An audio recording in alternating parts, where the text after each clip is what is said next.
اعوذ باللہ من الشیطان الرجیم بسم اللہ الرحمن الرحیم وَإِذْ أَخَذَ اللَّهُ مِيثَاقَ النَّبِيِّينَ لَمَا آتَيْتُكُم مِّن كِتَابٍ وَحِكْمَةٍ ثُمَّ جَاءَكُمْ رَسُولٌ مُصَدِّقٌ لِّمَا مَعَكُمْ لَتُؤْمِنُنَّ بِهِ وَلَتَنصُرُنَّهُ قَالَ أَقْرَرْتُمْ وَأَخَذْتُمْ عَلَىٰ ذَٰلِكُمْ إِصْرِي قَالُوا أَقْرَرْنَا قَالَ فَاشْهَدُوا وَأَنَا مَعَكُم مِّنَ الشَّاهِدِينَ صدق اللہ مولانا العظیم وصدق رسوله النبی الکریم ان اللہ وملائکتہ یصلون علی النبی یا ایہا الذین آمنوا صلوا علیہ وسلموا تسلیما اللہم صل علی سیدنا مولانا محمد معوذ الجود والکرم وآلہ وبارک وسلم صلاة وسلام علیکہ سیدی یا رسول اللہ۔ قرآن مجید فرقان حمید کی جو آیت میں نے پڑھی اس کا مرادی معنی کچھ یوں ہے وَإِذْ أَخَذَ اللَّهُ مِيثَاقَ النَّبِيِّينَ، اے میرے محبوب صلی اللہ علیہ وسلم ذرا یاد کرو اس وقت کو کہ جب ہم نے تمام انبیاء کرام علیہم السلام سے ایک عہد لیا، ایک میثاق لیا، اور اس میں یہ فرمایا گیا لما آتیتکم من کتاب و حکمت، جب میں تمہیں عطا کروں گا کتاب اور حکمت سے، فرما ثم جاءکم رسول، اور تم سب کے بعد میں میرا رسول آئے گا۔ لفظ ثم نے یہ فائدہ پہنچایا کہ نبی کریم صلی اللہ تعالی علیہ وسلم کے بعد آپ کوئی نبوت کا تصور ہی نہیں۔ مرزائی عموماً یہ کہتے ہیں کہ جب تم نے یہ کہہ لیا کہ حضور کے بعد کوئی نبی نہیں آئے گا تو عیسیٰ علیہ السلام تو آئیں گے، ان کے متعلق تمہارا کیا پروگرام؟ اور ان کم بختوں نے پروگرام آپ جانتے ہیں کیسا بنایا، طریقے واردات کیسا تھا۔ کہا جو عیسیٰ علیہ السلام کی آنے کی بشارتیں ہیں وہ میں ہوں، من بعد اسمہ احمد، جس احمد کی بشارت عیسیٰ علیہ السلام نے دی وہ میں ہوں۔ اچھا اب کہا وہ عیسیٰ کا کیا بنے گا جو آنے والے؟ ان کمبختوں نے کہا عیسیٰ علیہ السلام یروشلم سے گزر کر پشاور کے راستے سے مقبوضہ کشمیر پہنچے، اور مقبوضہ کشمیر میں ان کا انتقال ہوا اور وہاں ان کا مزار ہے۔ اور فرمایا آپ نے کیسا فلسفہ گھڑا کہ عیسیٰ علیہ السلام کی وفات میں لوگوں کو الجھا دیا، عیسیٰ علیہ السلام کی حیات میں لوگوں کو الجھا دیا۔ میں کہتا ہوں کہ حضور کے بعد عیسیٰ علیہ السلام اگر جلوہ گر ہو، ختم نبوت کے مسئلے میں فرق کیسے آئے گا جبکہ حضور علیہ السلام شب معراج جب مسجد اقصی گئے 1,24,000 انبیاء کرام علیہ السلام اپنی اپنی قبور میں سے نکل کر حضور کی ابتدا میں نماز پڑھنے آ گئے۔ ارے جب 1,24,000 کم و بیش حضور کی خدمت میں آ گئے تو ختم نبوت کے مسئلے میں کوئی فرق نہ آیا تو عیسیٰ علیہ السلام کے آنے میں کیسے آ جائے؟ اور کیجئے آپ اس مسئلے اور اس کے بعد میں عزیزان گرامی اگر آپ تاریخی حقائق اگر آپ ذہن میں رکھیں تو ساری بات آپ کی سمجھ میں آ جاتی۔ میں یہاں سے شروع کرتا ہوں۔ سلطان ٹیپو نے 1799 میں شکست کھائی، اس کے شکست کھانے کے بعد انگریز نے دیکھ لیا کہ اب اس کی جوڑ کا کوئی آدمی موجود نہیں۔ اس کے بعد اگرچہ یہ تحریک کو انگریز نے دبایا مگر 1857 میں یہ تحریک چلی اور گلی گلی چلی، قریہ قریہ چلی، شہر شہر چلی۔ جناب علامہ فضل حق خیر آبادی رحمت اللہ تعالی دہلی کی جامع مسجد میں بیٹھ کر انگریز گورنمنٹ کے خلاف جہاد کا فتویٰ دے دیا، اور علامہ فضل خیر آبادی کا نام صرف اس لیے نہیں لیا جاتا تحریک آزادی میں کہ ان کا تعلق ہمارے گروہ درود و سلام پڑھنے والوں سے تھا، یا رسول اللہ کہنے والوں سے تھا۔ وہ شیر نے گرج کر کوٹ کچہری میں جج ان سے فارسی پڑھ چکا تھا، تخلیم لے جا کر کے کہا مولانا آپ میرے استاد ہیں، میں آپ سے صرف اپنی بینچ پر بیٹھ کر یہ پوچھوں گا مولانا فتوی جہاد کس کا ہے، آپ صرف یہ کہہ دیجئے کہ اس کے بارے میں کچھ نہیں جانتا، میں آپ کو ریلیز کر دوں گا۔ علامہ فضل خیر آبادی کٹہرے میں کھڑے ہوئے، جج نے کہا مولانا فتوی جہاد کے متعلق آپ کیا جانتے؟ انہوں نے کہا یہ فتویٰ میرا ہے اور یہ دستخط میرے۔ یہ صلح نہیں کی۔ جزائر انڈیمان بھیج دیا گیا، سبحان اللہ، رہائی کا پروانہ لے کر ایک عرصے میں جب ان کے شہزادے پہنچے، اللہ اللہ انگریز کا یہ احسان علامہ نہیں لینا چاہتے تھے. جب صاحبزادے وہاں پہنچے, کیا دیکھا جزائر انڈیمان میں ایک جنازہ رکھا ہوا ہے, نماز جنازہ کی تیاری ہے. انہوں کا کیا ہوا؟ کہا علی صبح آج علامہ فضل خیر آبادی انتقال کر گئے. انگریز کے آزاد کرنے سے پہلے رب کریم نے اپنے مجاہد کو آزاد کر دیا. اب جب یہ تحریک چلی جزائر انڈیمان میں بڑے بڑے علماء کو پھانسی دے دی گئی, سزائے موت دے دی گئی. اس کے بعد انگریز سر جوڑ کر بیٹھا. یہ حقائق یہاں بھی آپ دیکھ سکتے. انہوں نے کیا کیا جناب؟ 1869 میں 2 وفد بنائے, ایک پادریوں کا اور ایک جناب سر ولیم کی قیادت میں, تاکہ یہ ہندوستان پہنچ کر مسلمانوں کا ذہن معلوم کرے کہ یہ کیا کہتے ہیں. سیاسی وقت جو گیا اس نے اپنی رپورٹ یہ دی کہ ہندوستان کا مزاج یہ ہے کہ یہ کسی کے ماتحت رہنے کے گویا قائل نہیں, اور جذبہ جہاد اس میں ان میں ایسا کوٹ کوٹ کر بھر دیا گیا کہ جب علماء ان کے یہ کہہ دیں کہ جہاد ہے تو یہ اپنے بال بچوں کو بھی نہیں دیکھتے, گھر بار کو بھی نہیں دیکھتے, اور اپنی جان قربان کر دیتے ہیں. لہذا کوئی حکمت عملی ایسی اختیار کی جائے کہ مسلمانوں سے جذبہ جہاد کو سرد کر دیا جائے. پادریوں نے ہندوستان گھوم کر جب رپورٹ دی, آپ ہی کے لندن کے وائٹ ہال میں ایک کانفرنس 70 میں ہوئی اور دونوں نے اپنی اپنی رپورٹ پیش کی. سنیے پادری والی رپورٹ نے کیا کہا. پادریوں نے کہا ہم نے جب ہندوستان کو دیکھا یہاں پیروں کو ماننے والے لوگ بہت زیادہ, اپنے نبی کے بڑے شہدائی حضور کی گستاخی برداشت نہیں کرتے, اور وہ گویا حضور کے نام پر سب کچھ قربان کر دینا چاہتے. اس لیے انگریز اگر دوام چاہتا, اگر مسلمانوں پر قبضہ کرنا چاہتا, مسلمانوں پر اقتدار کرنا چاہتا ہے, تو یہ لفظ اس میں موجود ہے, کسی ایسے آدمی کو تلاش کر لیا جائے جو ذلی نبوت کا اعلان کر دے, اور جب وہ اعلان کرے اس کی نبوت کو برطانیہ حکومت سرکاری طور پر اس پودے کو پروان چڑھائے, اور اس طریقے سے مسلمانوں میں انتشار پیدا کریں, ہم کامیاب ہو جائیں گے. مگر پادریوں نے ایک بات ضرور کہہ دی, اور انہوں نے یہ کہا فی الواقع مسلمانوں میں ایسا آدمی تلاش کرنا ہی بہت بڑی بات کہ جو نبوت کا اعلان کرے. اس لیے کہ سب سے پہلے انگریز بھی دیکھ چکا تھا, اور وہ بھی دیکھ چکے تھے کہ جس نے اعلان نبوت کیا ان کا کیا بنا. اللہ اکبر. آج لوگ کہتے ہیں مولانا وہ بھی تو نماز پڑھتے ہیں, وہ بھی تو روزہ رکھتے ہیں, کوئی تھوڑی سی سلو ہو جائے. مسیلمہ کذاب سے ایک مرتبہ مضافات مدینے میں جب حضور سے ملاقات ہوئی, آپ تشریف لے گئے, وہ کہنے لگا کہ یہ کہہ دیجئے کہ جب تک آپ زندہ آپ نبی, اور جب آپ کا وصال ہو جائے تو میں نبی, یا یہ طے کر لیجئے کہ شہر آپ کے دیہات میرے, کچھ نہ کچھ تو معاملہ ہو جائے. میرے آقا کے ہاتھ میں کھجور کی ایک ٹہنی تھی. فرمایا مسیلمہ کذاب سن, کسی معاہدے کے عوض میں ارے دیہات تیرے کیا ہوں گے, شہر تیرے کیا ہوں گے, یا میرے بعد تیری موت کیا ہوگی. قسم خدا کی میں تجھے یہ خشک چھڑی دینے کے لیے تیار نہیں. تجھے دیہات کہاں سے دوں گا, تجھے شہر کہاں سے دوں گا. کوئی بات نہیں مانی گئی, اس لیے کہ جو مصطفیٰ کا باغی ہے اس سے کسی قسم کی ہماری صلح نہیں ہو سکتی. اب کیا ہوا عزیزان گرامی, یہ پوری رپورٹ جو میں آپ کو بتا رہا ہوں ایک آدمی انہوں نے تیار کر لیا جس کا نام مرزا غلام احمد قادیانی تھا, اور اس کی نبوت کا اعلان کروایا اور اس پودے کو پروان چڑھایا. یہ سارے وفود وائٹ ہال لندن میں جب یہ ہوئی اور یہ ساری تجاویز آئیں, یہ پوری مرتب رپورٹ موجود ہے, the arrival of British empire in India, اس کو آپ دیکھ سکتے ہیں. یہ ساری رپورٹ مرتب کرنے کے بعد اب مرزا کو نبوت کا چسکا دے کر اور اس کو چڑھایا گیا. اللہ اکبر. علماء موجود ہے, ہم نے حدیثوں میں پڑھا پیارے مصطفیٰ ابھی دنیا میں جلوہ گر نہیں ہوئے, اور عالم ارواح میں حضور کے لیے میثاق لیا جا رہا, اور جب پیدا ہوئے معتبر علماء نے لکھا, شیخ محقق نے بھی لکھا کہ حضور نے جب سجدہ فرمایا پہلے سجدے میں لبہائے مبارکہ جنبش کر رہے, دائیوں نے اپنے کان لبہائے مصطفیٰ کے قریب کیے تو انہوں نے سنا کہ یا ربی حولی امتی, امتی کی سزا بلند ہو رہی ہے. سچے نبی کی شان تو یہ ہے کہ عیسیٰ علیہ السلام کے لیے جب حضرت مریم علیہ السلام کے پاس لوگ پہنچے, انہوں کا جو پوچھنا ہے اس بچے سے پوچھو. انہوں کا بچہ تمہاری پاک دامنی کیا بیان کرے گا.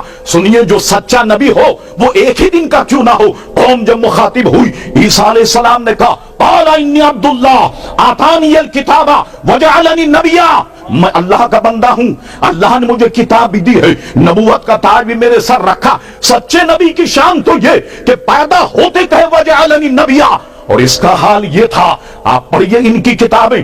ڈپٹی کمشنر سیال کوٹ کی کچہری میں جناب